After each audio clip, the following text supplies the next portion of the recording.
अच्छा, पाकिस्तान के मशहूर डिफेंस एनालिस्ट जैद हामिद ने ये फरमाया है। अब वाह वाह तो करिए साहब, मैं कह रहा हूँ फरमाया है, आप लोग ऐसी सूखा सूखा सुन रहे हैं। वाह वाह वाह वाह वाह वाह। तमाम मुसलमान ममालिक चाहते हैं कि उनके पास वो तरबियत हो, वो असलहा हो, वो प्रोटेक्शन हो जो पाकिस्तान के पास। A few moments later. Lahore और गिलगित बल्तिस्तान के इलाके हमारे हाथों से निकल जाए शुरू में, अभी मजा आएगा ना भिड़ो, और हम दोबारा बाद में कुछ अरसे के बाद उनको वापस लें और फिर दाखिल होते होते हम दिल्ली फतह करें। आ जाओ, अट्टा पे ही पिटोगे तुम बेटा।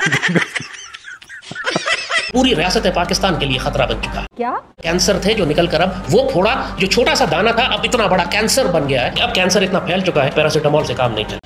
अब पहले आपको रेडिकल सर्जरी करनी है, फिर स्ट्रॉन्ग कीमोथेरेपी करनी है, और इसके लिए आपको बहुत काबिल डॉक्टर चाहिए। जितने भी कैंसर पेशेंट वो ये करें कि डेली उठ के 2 क्लोव्स लहसुन के लें। पाकिस्तान इतनी बेवकूफ और जाहिल कैसे हो सकती है?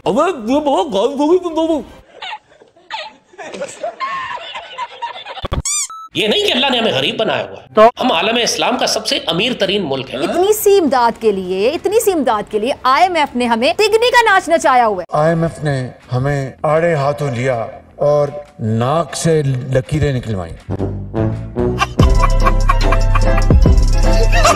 1 मिनट रुककर हमें ये सोचने की जरूरत है कि क्या हम वाकई हकीकी तौर पर आजाद हैं भी या नहीं। आज भी मुल्क IMF का मोहताज है। मुसलमानों ने तो हमेशा दुनिया को अगर मुतासिर किया है तो अपने किरदार से किया है, मईशत से तो नहीं किया। बात यह है कि अल्लाह ताला ने तो पाकिस्तान को मईशत भी दी है। मईशत गुलामी की जंजीरों में जकड़ी हुई है। सिर्फ फर्क यह है कि हमारे यहाँ चोरी और डाके बहुत ज्यादा है।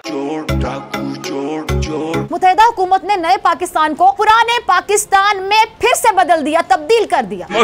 तो कैसी हो किटकैट्स? आई होप अच्छी होगी, मैं भी अच्छी हूँ। आज हम आप सबको मिलवाने वाले हैं पाकिस्तान के सबसे बड़े जाहिल से, जो फिजा की लाल चड्डी पहनता है अपने सर पर। उस वजह से लोगों को लगता है कि उसका नाम है लाल टोपी, लेकिन नहीं, असल में इसका नाम है जन्नुम का कुत्ता। अरे भाई, दुनिया का कौन सा खजाना है जो अल्लाह ने पाकिस्तान को नहीं दिया? करोड़ों नहीं अरब खरबों रुपए के खजाने यहाँ पर दफन है पाकिस्तान में। क्या रे भिख मंगिया? क्या फायदा यार अरबों खरबों के खजाने का, जब मेरी फिजा बेबी तो भूखी ही रह जाती है। उनका खजाना जो नवाज शरीफ सब चोरी करके बैठे हुए हैं। बस भाई बस, थैंक यू। आज दुनिया टेक्नोलॉजी में कहां से कहां पहुंच गई, लेकिन हम रोटी कपड़ा मकान से आगे नहीं बढ़ सके। एक तरफ पाकिस्तान की आवाम एक वक्त की रोटी के लिए तरस रहे हैं, और दूसरी तरफ वही पाकिस्तान के जाहिल लोग ऐसे बोलते रहते हैं कि यहाँ पर खुशहाली है, तरक्की है, 5 दरियाओं का मुल्क, और सोने की तो नदी बह रही है, कोयले के जखीरे। ये सब अल्फाज उनके मुंह में कौन डालता है? यही जन्नुम का कुत्ता। सोने के पहाड़ है, कोयले के रेगिस्तान, पूरा दरिया सिंध है जो सोने से भरा हुआ है, तेल और गैस के जखीरे हैं। हम तो सिर्फ ब्लैकमेल होते हैं अपने हुक्मरानों के हाथों, जो जिन्होंने अपनी सारी जायदाद और दौलत मुल्क से बाहर रखी हुई है। इस वजह से आपको लगता है कि हम गरीब हैं।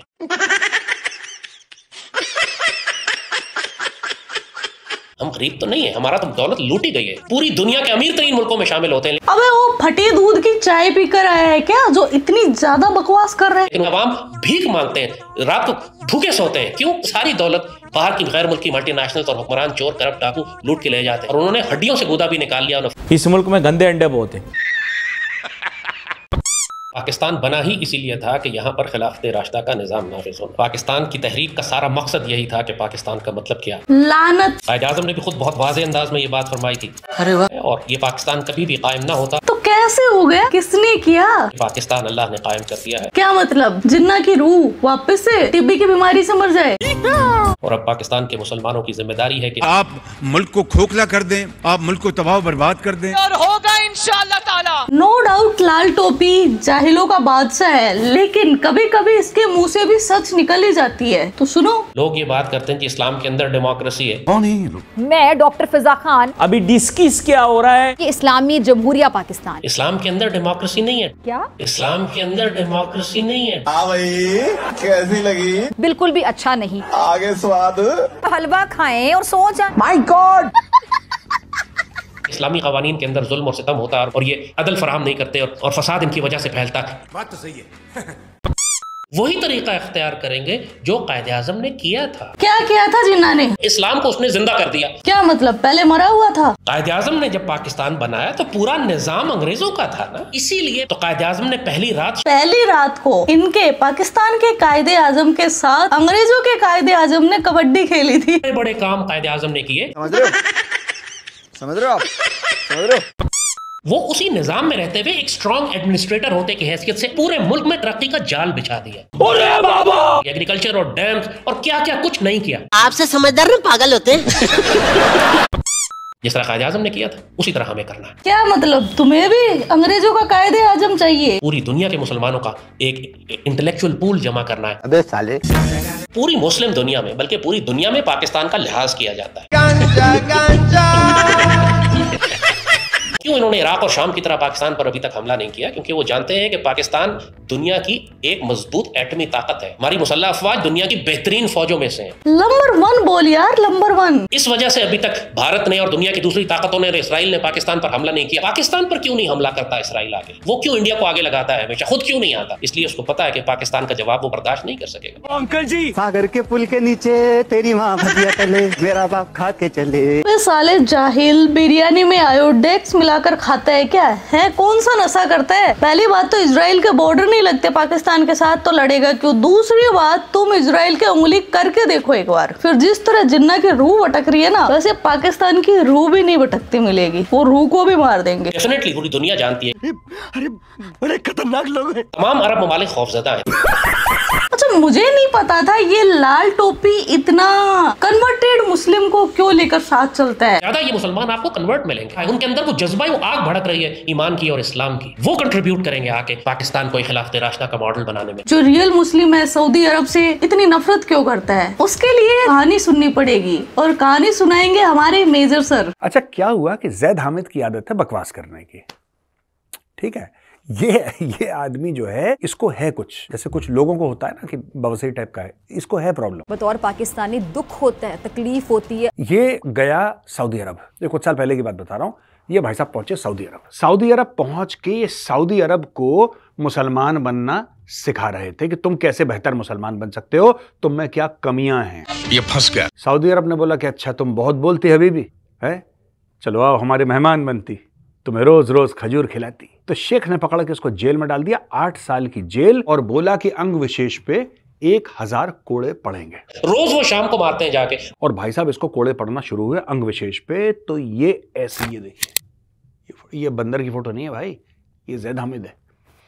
सऊदी अरब की जेल में मार खा खा के ऐसे ही हो गया। तो एक जमाना था, ये सुन लीजिए, पाकिस्तान आता था, बोला कि जैद हामिद साहब अस्सलाम वालेकुम, वालेकुम सलाम, तशरीफ रखिए।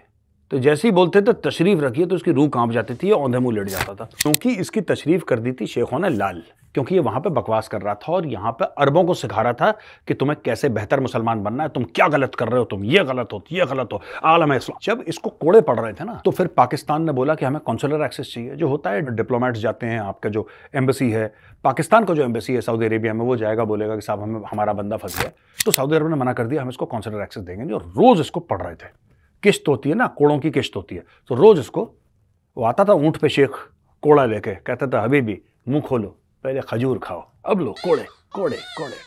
और फिर एडिटर साहब जरा दोबारा फोटो दिखाना जैद हामिद की, यस दिस वन, या दैट वन।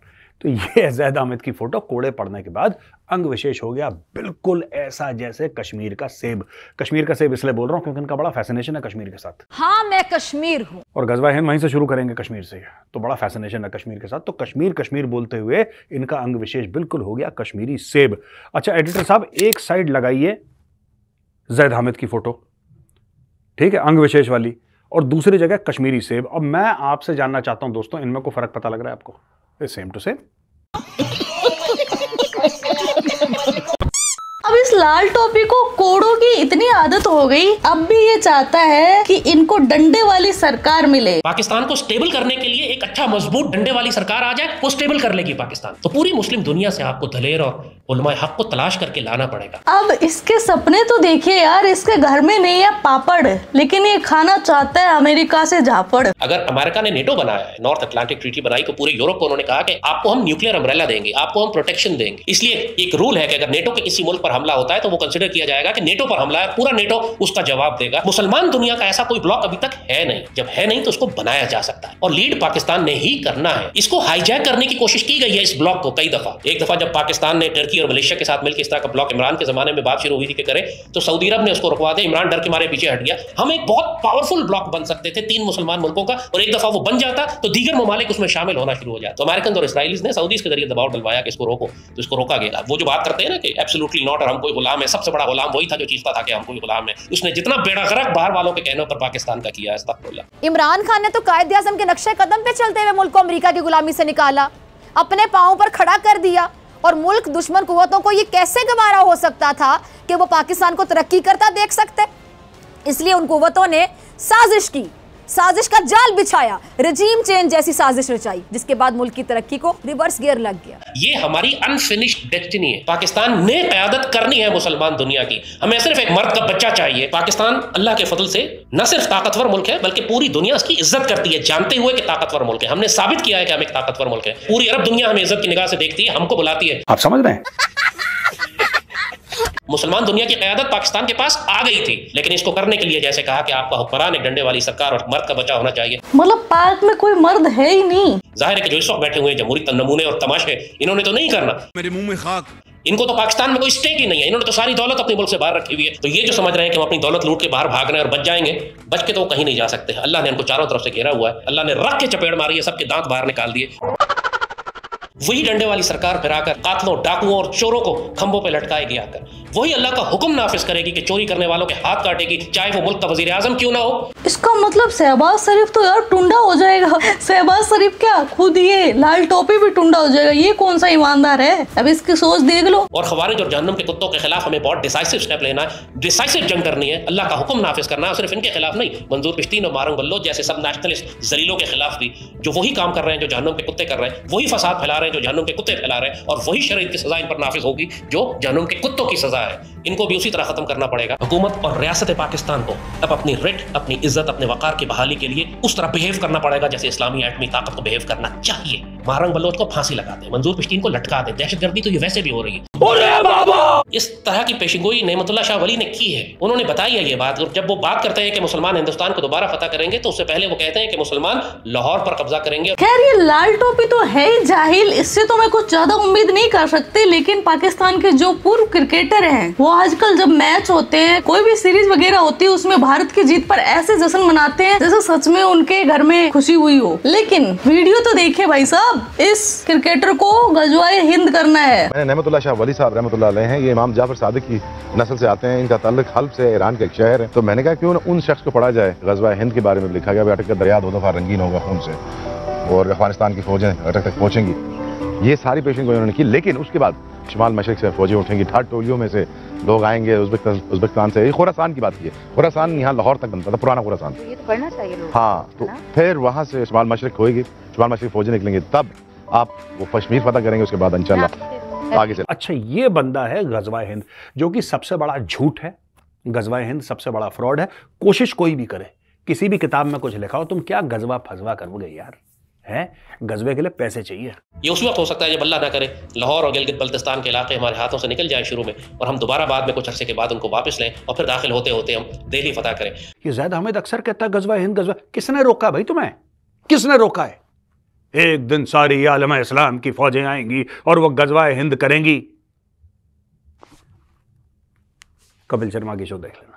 नेमतुल्लाह शाह वली ने यह भी फरमाया था कि अटक का पानी दुश्मनों के खून से सुर्ख होगा। 3 मरतबा अटक का पानी उनके खून से सुर्ख होगा, तब जाके पाकिस्तान पाक होगा। गजवा हिंद हमारी नेशनल डॉक्ट्राइन होनी चाहिए। तुम लोग तो वैसे ही नॉन सीरियस कौम हो यार, तुम्हें कोई सीरियसली नहीं लेता। ठीक है, गजवाए हिंद करेंगे, फिर हम आ रहे हैं, घोड़े पे चढ़ के आ रहे हैं, अपने सांग सांग ला रहे हैं, और घोड़े, बस यही काम करना तुम, सांग सांग ढांग ढांग। ठीक है जी। जरूरी है कि बड़े बड़े इलाके दुश्मन को देने के बाद तुम तौबा करो और कहो कि अब हम अल्लाह का दीन नाफिज करते हैं और अब हम गजवा हिंद का आगाज करते हैं। क्यों नहीं फख्र से कहते हैं कि अल्हम्दुलिल्लाह हम हैं गजवा हिंद की कौम और गजवा हिंद की फौज। यार ये लाल टोपी, किरण खाज और ये फिजा खलीफा, ये इतनी जहालत, इतना जहर उगलते हैं। तो मैंने ऐसे ही एक दिन मेजर सर से पूछा था कि सर इनका इलाज क्या हो सकता है। किट्टू भाई, स्टोरी यही है कि फिजा जैसे लोग और वो लाल टोपी जैसे लोग, अगर लाल टोपी 100-200 पाकिस्तान में हो गए और फिजा जैसे 10-15-20 एंकर हो गए, तो भारत का काम हो गया। अब मैं भी ना समझूं।